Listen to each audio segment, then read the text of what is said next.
Let's return to This Week in America. Here's your host, Rick Bratton.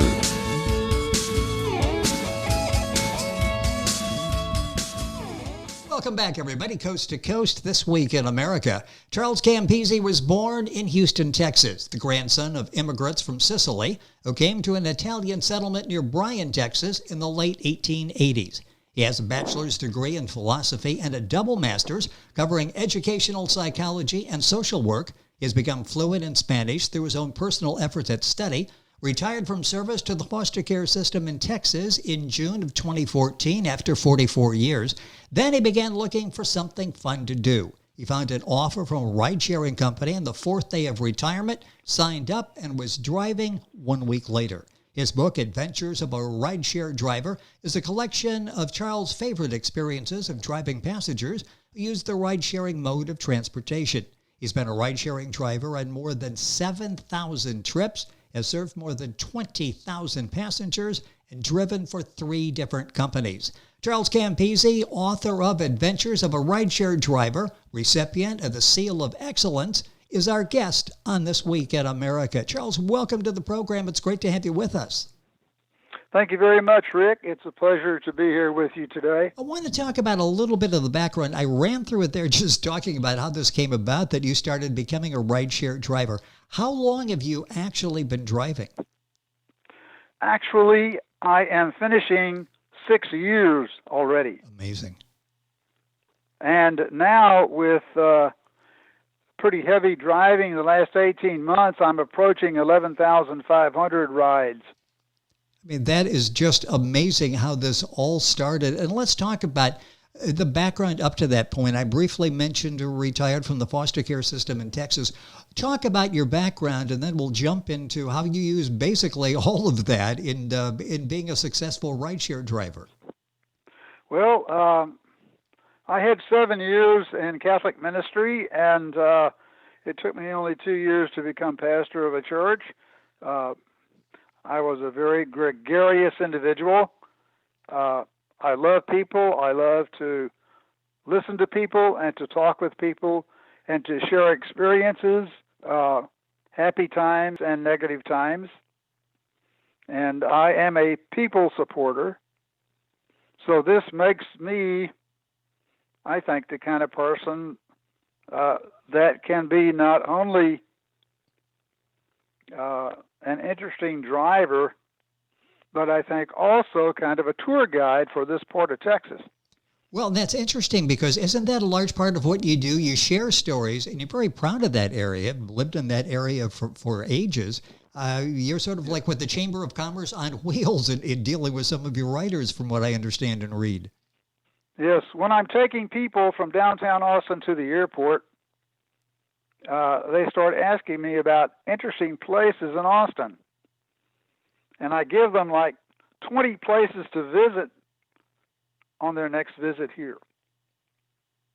It's just... and usually either the husband or the wife or both say, geez, we wish we had met you when we first arrived here and gotten all this information. Yeah, where were you when we were coming into town? All the interesting places in Central Texas for our next visit. Well, you've got that lined up, and maybe that's encouraging some people to come back that might not have. Well, Austin is such a great place. I'm sure you got people lined up to get into that city. The book is Adventures of a Rideshare Driver. Charles Campise is the author and our guest on the program. That's Campise. The book's available at authorreputationpress.com, the usual places where books are sold. With that background, I mentioned philosophy, educational psychology, social work. As I'm reading that, I'm thinking that all comes into play, doesn't it, in adapting to the different customers that you drive around the area down there? Yes, it does. A lot of people want to know what I used to do. And I tell them that for many years I ran a wildlife preserve, a facility for problem boys who nobody wanted anymore because of their naughty behaviors. My wife and I founded that in the Austin area, and it's still in operation. On September 7th, it will have its 47th anniversary. Oh, that's amazing. Well, you've touched a lot of So lives. I You tell could be- people what the countryside used to look like back then. I tell them what it looked like before Interstate 35 went through Austin. And when I'm taking them to the airport, I tell them that the river is not really the Colorado River, and the airport used to be a B-52 air base.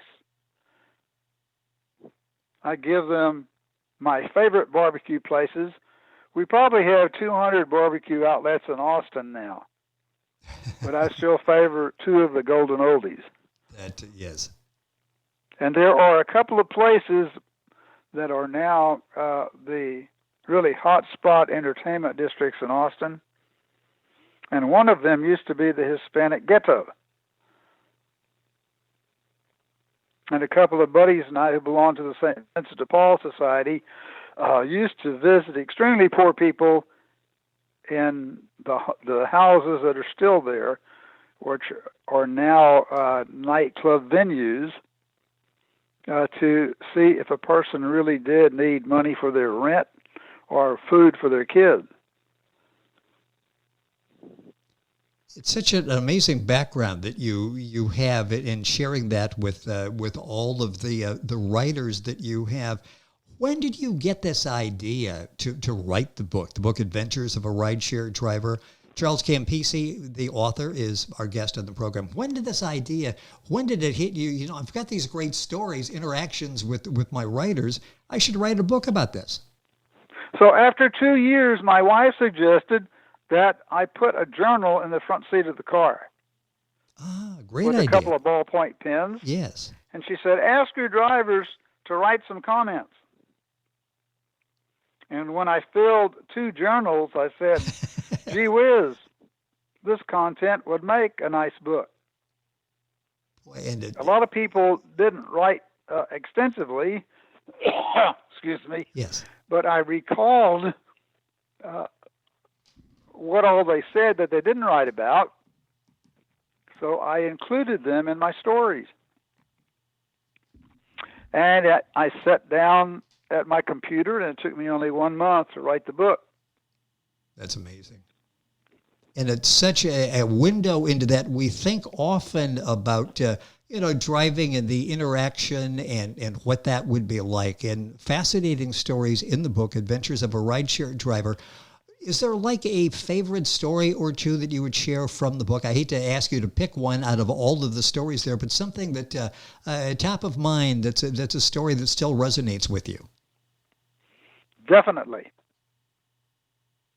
For the first couple of years, all of the business in Central Texas happened from 8 p.m. until 3 a.m. So those are the hours during which I drove, usually Wednesday, Thursday, Friday, and Saturday nights, even at my age. So here it is, Sunday morning, 2 a.m. I'm heading towards my home, which is about 10 miles from the main square in San Marcos. I turned onto Hilliard Road, the road I live on. I forgot to turn off the app, and I got a ping to go pick up some people or pick up a passenger. And the passenger was 3 miles down the road. So I said, well, since I'm here, I'll go ahead and do one more trip. I went 3 miles. It was totally dark outside, and I saw what looked like a flashlight flashing towards me, and it kind of waved me over, and it was a young college guy. He said, are you Uber? I said, I am. I said, who are you here for? I said, I'm here for Michelle. So he said, just a minute. And he walks off into the dark, comes back in about a minute, and right behind him, 4 tipsy college girls. They get in the car. They've had plenty to drink. They're really tanked up, so they are extremely loud. And the first discussion, who's going to pay for this ride?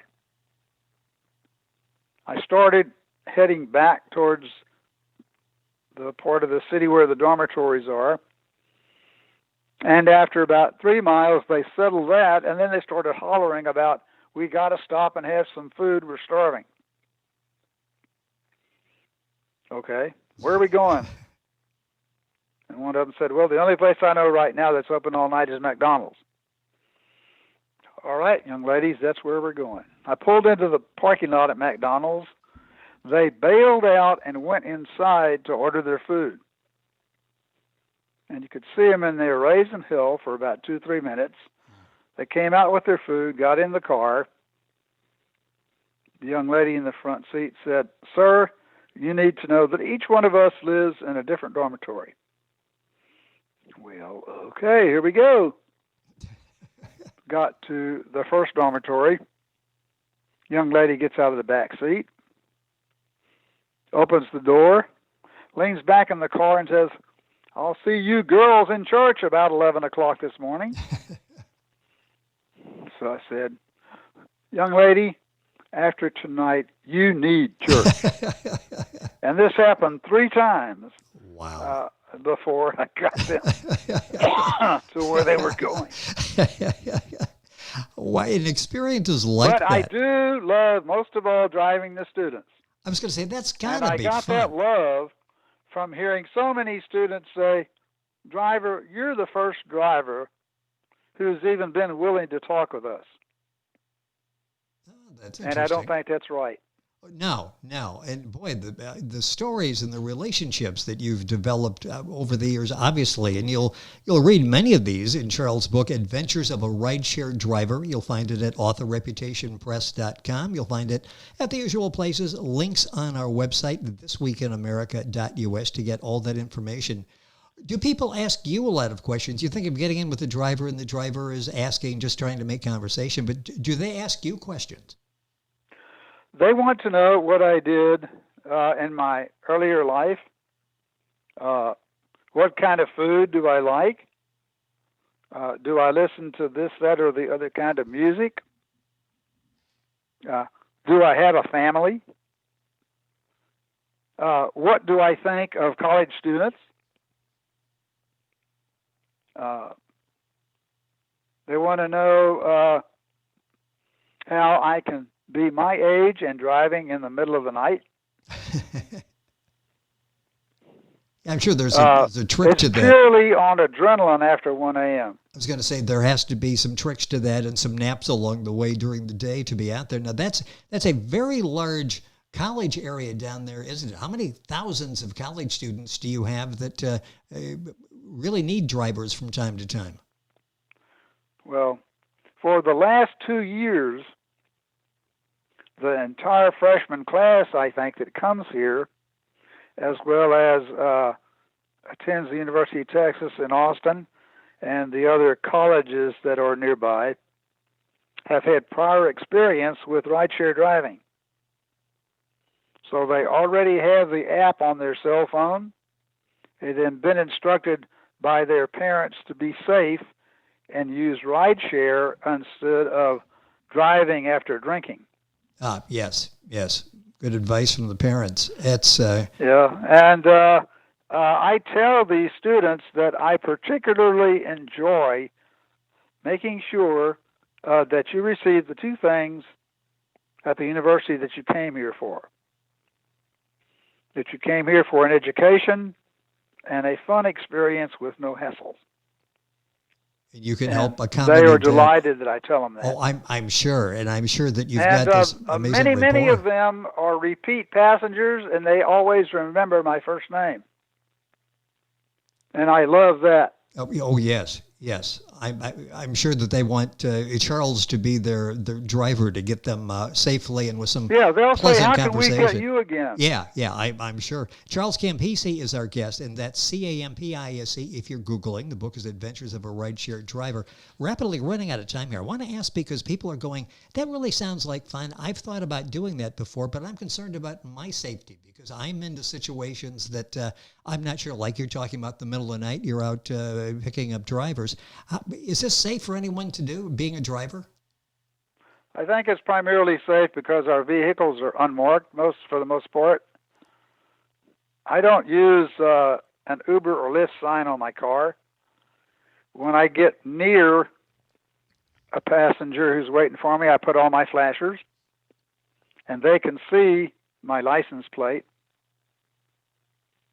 I have never had any problem with now like 35,000 passengers. That's incredible. Not one problem. For you, what is the most enjoyable thing about driving? And maybe I'll make that plural, things you enjoy about travel. Obviously, you enjoy the interaction with the college students. What do you enjoy most about this? Well, I think because of my experiences, I can tell somebody how to get just about any place in San Marcos or Austin. I know where every entertainment venue is. I know where every good restaurant is. And to me, that's very enjoyable to have that knowledge. Yeah, as I said, and to be able to recommend a dozen places people might visit while they're in the area. Yeah, it's nice, not just a driver, but a sort of a tour guide as well that can give you the things to do from somebody who's lived there. Yes, and I can tell them approximately within $1 how much it's going to cost them to go from where they're staying to that venue. Well, that's a valuable service as well. I'll say it'll cost you $6 or $7 or $8 at the most. That's just a valuable service for the people that you're driving in that area. How many hours a week do you still drive? I still drive 20 hours a week. And since the COVID, I've been doing what's called Uber Eats. Here in Austin and San Marcos, there are a lot of restaurants that have signed up with Uber to have us drivers deliver food to people's homes and apartments. And I drive wearing gloves and a mask. I get the food, set it on the front seat, and the instruction always is leave the food at the front door. Yes. So it's safe because I never interact with the people who bought the food. You see that so often. I tap at their door and I say, Uber Eats at your door. And I walk away, and it takes them a couple of minutes before they open their door. Yep. Yes. So it's safe for them and for me. Well, it works out for everybody, and we've been inside for so long in all various parts of the country. A minute or so left in the program. When you do this, is the tipping good? Do they still tip you well for driving them and for Uber Eats? Tipping for Uber Eats is about 50% greater than for passenger travel. Oh, it's interesting. Some weeks, 40% of my take-home receipts are tips. And that just blows me away. Yes. And I think it's because people appreciate that there are some of us drivers out there delivering food to these people. They have such a great appreciation, that I'm doing deliveries of hamburgers and Mexican food and fried fish and Thai food, Chinese food. Yeah, it's amazing. All that until 2 a.m. And it comes right to their door within, I would say, less than 10 minutes every trip. That's a valuable Still piping service. hot and ready to eat. Oh, you're making me hungry. That's a great service to use, and keep that in mind as you're thinking about, should I order something and what's the best way to do that? Uber Eats is what Charles was talking about. A minute or so left in the program. I mean, this is obviously something you enjoy doing. Does this keep you young, this interaction that you have with all the writers you have, in particular the college students? A lot of students want to know how old I am. And I say, do you think you can guess? And they make a guess, and it's usually 15 years younger than I actually am. Okay, then it's working. And I tell them, and they say, no, you're lying. You can't be that old. I say, oh, indeed I am. The driving, the pouring olive oil on my vegetable salad, that keeps me young. And they just roar. They think that's hilarious. Well, it's a successful But I have formula. the greatest love and respect for this generation of young people. I think they're going to make America and the whole world a much better place once they finish school and they're out there. Well, that comes across just in telling the stories of the interactions with the young people you have. And it's so interesting because you really get to see them. You get to see them when the guard is down and they're riding with you and in conversation with you from various parts, not only the country, but parts of the world where you are in the Austin area in Texas. It's a fascinating book. Are you working on another book? Because you're a very talented writer. Are you working on like a sequel? I do have another book in the computer. And as soon as I can market successfully this book, I'll start spending money on getting the second book. Oh, great. Which will be More Adventures of a Rideshare Driver. Well, I am anxious for that, and hopefully we'll have a chance to talk about it. And Charles' first book, his book, The Adventures of a Rideshare Driver, is the recipient of the Seal of Excellence. Just outstanding reviews. You'll find the book at all the usual places. I'll direct you to authorreputationpress.com. You can find it there, but Amazon and all of the places. You can go to our website, thisweekinamerica.us, and we'll link you directly up with information on Charles' book. You can order that and enjoy the book there as well. Charles, time has gone by quickly. It has been a pleasure having you with us on the program. Thank you so much for sharing all the stories. Keep driving out there, students and food, and looking forward to having you back with us on the program. Well, thank you very much. I really enjoyed sharing today. It has been fun. Charles Campise, our guest. That's Campise. The book is Adventures of a Rideshare Driver. You'll find it at the usual places. Then go to our website, thisweekinamerica.us, and we'll hook you up with a link, and you can order the book there as well. You're listening to This Week in America. Back after these messages. This Week in America is online. You can visit our website, thisweekinamerica.us. Scott Pinkerton, associate producer of This Week in America. Jay Anderson, segment producer. Ben Watson, webmaster. Otto Bechet, director of engineering and TV production. This Week in America produced and is a trademark of Blue Funk Broadcasting, LLC. For information on all of our guests and to listen to this week's show, our website again at thisweekinamerica.us. And I'm Sean Bratton, executive producer of This Week in America.